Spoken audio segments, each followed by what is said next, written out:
বাংলাদেশ এবং আফগানিস্তান দলের মধ্যে সবচেয়ে বড় পার্থক্য কি? এক কথায় উত্তর দিতে গেলে আসবে শরীরী ভাষা বা বডি ল্যাঙ্গুয়েজ।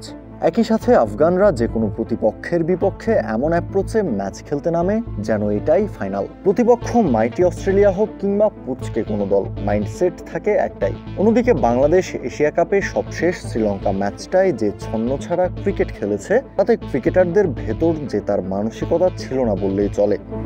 পাকিস্তানের সাবেক অধিনায়ক মিসবাউল হকের চোখে দুই দলের শরীরী ভাষার পার্থক্য ধরা পড়েছে। পিটিভি স্পোর্টসে গেম অন হ্যাঁ অনুষ্ঠানে মিসবা বলেন, বাংলাদেশ আফগানিস্তান দলের সাথে সাম্প্রতিক পারফরমেন্স যদি দেখি তাহলে বাংলাদেশকে আরও অনেক ভালো করতে হবে। পেছনের ম্যাচে শ্রীলঙ্কার বিপক্ষে ওদের জয়ের প্রতি তাড়না ছিল না, এনার্জি একদম কম ছিল। আফগানিস্তানকে দেখুন, ওরা সব ম্যাচই এমনভাবে খেলে যেন তাদের কাছে এটাই ফাইনাল। দুই দলের শরীরী ভাষাতেই অনেক পার্থক্য আছে। ওয়ালটন এখন দেশের সীমানা পেরিয়ে পৌঁছে গিয়েছে 50টিরও বেশি দেশে। ওয়ালটন, ঘরে ঘরে বিশ্বজুড়ে। একই টিভি শোতে পাকিস্তানের সাবেক অলরাউন্ডার শোয়েব মালিকও সুর মিলিয়েছেন মিসবার সাথে যোগ করেছেন দলের দুই একজন ক্রিকেটার ফর্মে না থাকলেও ক্রিকেটারদের শরীরী ভাষা ম্যাচ জেতাতে সক্ষম।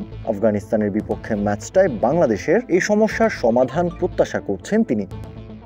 আফগানিস্তান শরীরী ভাষায় এগিয়ে আছে।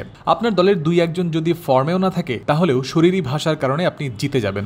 আফগানিস্তানের সাথে জিততে হলে বাংলাদেশকে শরীরী ভাষায় পরিবর্তন আনতে হবে। বাংলাদেশের শরীরী ভাষা খারাপ, ফিল্ডিং বাজে হচ্ছে, ব্যাটাররা কিছুটা চেষ্টা করছে কিন্তু ফিল্ডারদের শরীরী ভাষা বেশি খারাপ।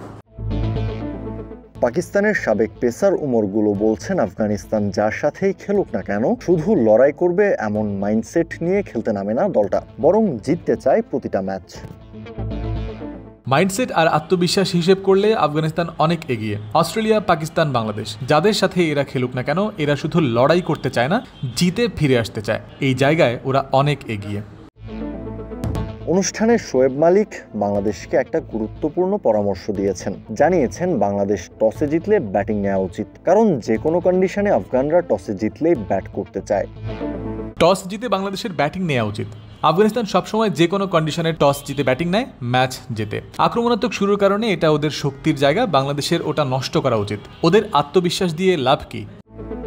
কাউসার শান্ত, ক্রিক ফ্রেঞ্জি।